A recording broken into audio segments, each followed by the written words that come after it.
Good morning, dear readers and leaders of Sierra and other places.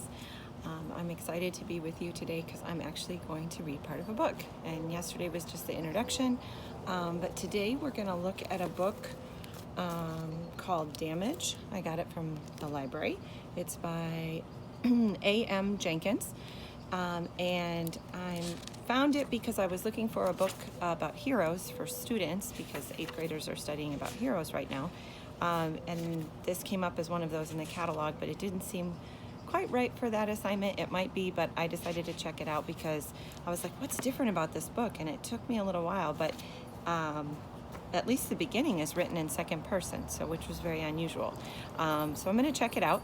But I also wanted to start with a quote. So a very famous quote that I've always enjoyed is by Wayne Gretzky, and he said, "You will miss 100% of the shots that you don't take." And so if you never try to read better, then you're not going to do it. So you have to keep trying, and then eventually, you'll get there. So the same way with anything like sports, music, learning languages. And you can see my dog in the background. I'm in my garden again. I wanted to go in a different area this morning, but there was like a giant spider web. So I had to be like, and try some different place. So I'm not a huge fan of giant spider webs. So we're going to check this out. I probably won't read the whole thing. Obviously, it's a very thick book, so I'm just going to read a segment today from the beginning, actually. But I'll start with the inside cover. It says, "What you really want to do is give up trying. Lay your head down on the steering wheel and quit squeezing, quit breathing, quit trying.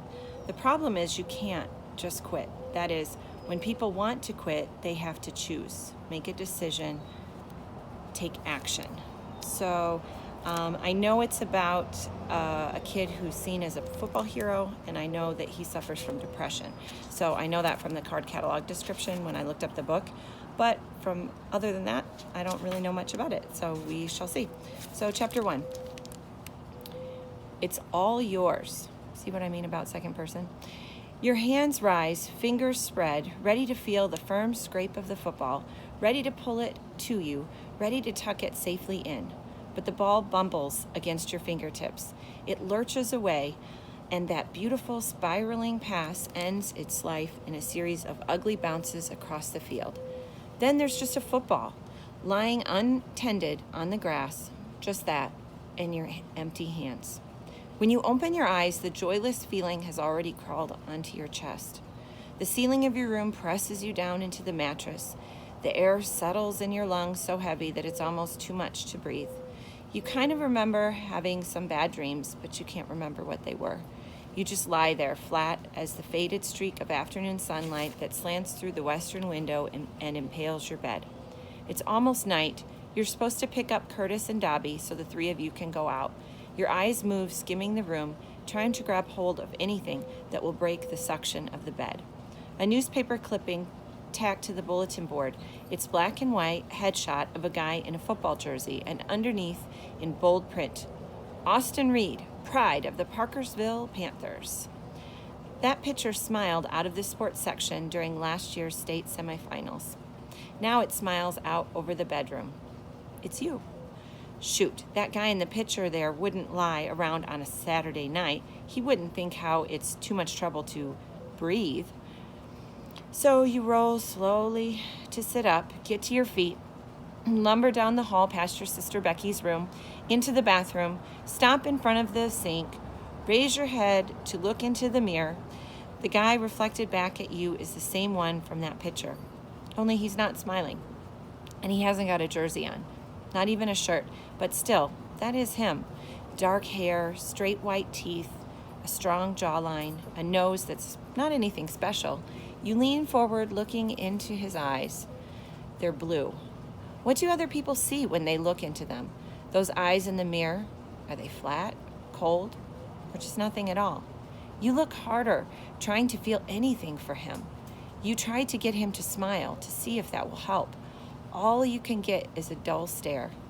Your gaze slides down to your own hands. Even now, they can almost feel the football bulleting into them. Your hands are big, strong, like your dad's hands, you remember, even though he died when you were only 3. That's what you remember about him, strong hands, lifting you up to sit on the bathroom counter.